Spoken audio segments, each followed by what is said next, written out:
What's good? I'm here with none other than the WBC lightweight world champion, superstar boxer, undefeated, Devin the Dream Haney, fresh off a training camp, a day of training camp. Yes, What's sir. good with you, champ? Oh, everything is great. I'm feeling good. Today was a hard day of training. The sparring's done. Everything is great, and I'm ready for December the 4th. Man, that's a big fight. You've been calling for this fight, with Jojo Diaz, man. You know, he a former world champion. So what's your thoughts on Joseph Diaz? I mean, on paper, this is my toughest test. On paper, it shows that he's rugged, he's strong, he's coming to fight. So but we got to see in the ring. I can't give you too much credit. I can't say what it will be because at the end of the day, I haven't been in the ring with him yet. So, but on paper, these are the things that they say about him. Yeah, a lot of people, everybody wants to question your level of competition, right? That's what everybody wants to challenge, your level of competition. They can question my level of competition, but this year, who's fought the toughest opposition on paper? It would be me. We could talk about what Teofimo did when he beat Loma, but what has he did since? Mm-hmm. This year, on paper, I fought the toughest test, and I've been calling for these guys for a while. So December the 4th, I will show the world that I am the best. Now, how did you feel about securing this fight though? Because it seemed like he was trying to go the route.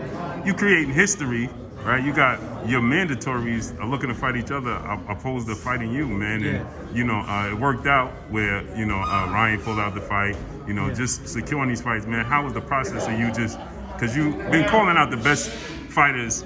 I remember when you was calling out Robert Easter way back when. Yeah, I've been calling out these guys for a while now. So I'm happy that I finally, I thank God for it, that I get my opportunity to fight a mandatory. This would be the first mandatory of my career and the first of many. Mm-hmm. So I'm happy that I get to finally, showcase my skills at the top level and show the world how great I really am. Now, this is a sport we always look into the future, assuming that you get past Joseph Jojo Diaz, which I believe you will. Yeah.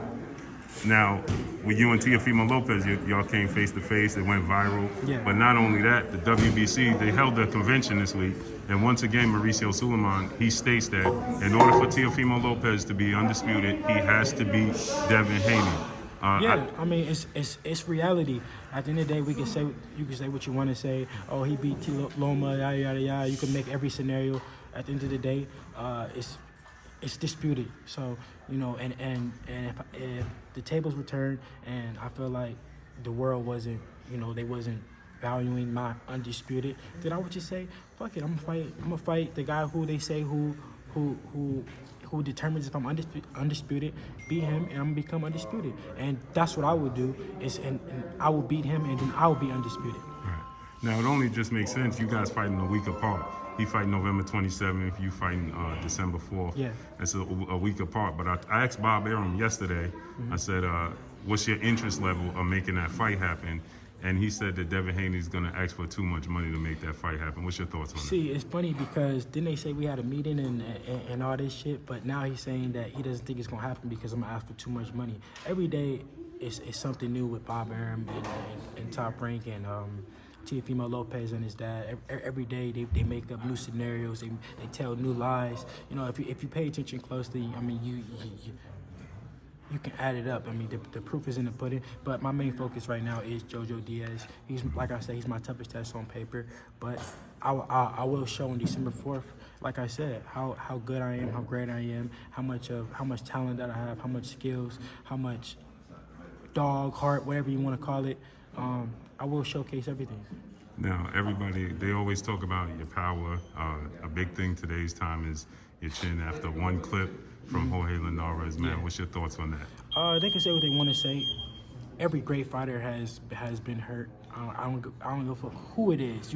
You can go name any fighter that's going in the Hall of Fame and tell me that they never been hurt. You can't. So they can say what they want to say. I beat Linares every round up until that point. I was actually winning that round. So, I mean, it depends how you want to score it. We might give him that round. Or if you're not, people score it different. But up to that point, I was beating him easier than he's ever been beaten. Most of the fights that he lost, he was winning. Besides the Cano fight, so he was down bad on the scorecards. He had to do what he had to do, and he still lost. So at the end of the day, and that was a fight he moved up in weight too. Yeah, it is what it is. You know, I've shown, you know, how much skills, how much talent that I have, and I'm gonna continue to. And they can say what they want to say. These guys aren't quick to get in there and fight me for a reason. And the guys who do have something to say, well, why don't they just fight me and show me? Now, are you concerned that if you beat Joseph Jojo Diaz in dramatic fashion, it'll even further the gap for people to want to fight you? I'm not thinking about that right now. Right now, my main focus is beating Jojo Diaz the best that I can, and we'll go from there. We'll cross that road when we get there. But my main focus is going in there and beating him and being my best on December 4th. Now, we know there's a fight coming up the day after your fight, Gervonta Tank Davis. He's fighting the very next day in LA. Leonard Ellaby, he attests to this. He stated that, you know, he didn't reach out to you guys because it was such short notice to try and make the fight happen, and that you wouldn't be ready. But then he also stated that they wouldn't be ready as well. And where would the money come from to put up a pay-per-view fight? What's your thoughts on that fight? I mean, I don't even really even know where to start, what to even say about it. At the end of the day, my main focus is Jojo Diaz right now. Leonard Ellaby can say what he want to say. It is what it is. And just to clarify, that would be a fight that you would want, Gervonta Tank Davis. Of course, you know that's a huge fight. I want to make all the big fights happen. You never heard me. No one has ever heard me say, "Oh no, I don't want to make that fight," or "No, that's not a fight that I want." So, of course, I want to fight the best fighters in the world. I want to prove myself. I want to show the world that I am the best, and of course. Now, what advice, you've been doing this on your own. Now you have co-promotion, but we have DHP Promotions. You've been doing this on your own for the most part. And you hear a lot of fighters saying they can't make fights. They have this staying in the way, this staying in the way. What advice would you give these young fighters coming up? You young yourself, but just fighters overall. You're doing it yourself. Leonard Ellaby, he even attests to, he's proud that you making upwards of $3.5 million. You know, fighters just don't see that these times. So what advice would you give fighters today, sir? I mean, I'm blessed, you know, to be in the position that I am. You know, I thank God for it. Thank my dad, obviously. My dad, you know, helped put me in position to where I'm at. And at the end of the day, I took the route to where I betted on myself. To be honest, I didn't make any real money until I fought on Showbox, and that wasn't even a lot of money. So I was 19-0 and not making any money, but because I was trusting in myself and, you know, built my company and made it. I'm you know, seeing the fruits of it. Now, with Joseph Diaz, you know, he's seen as a tough customer. You know, what is the biggest thing that you feel like, without giving away your game plan, that you have to take away from him, or is just what you do, just being Devin Haney? At the end of the day, on paper, we know that he's tough. He comes in there to fight every single time.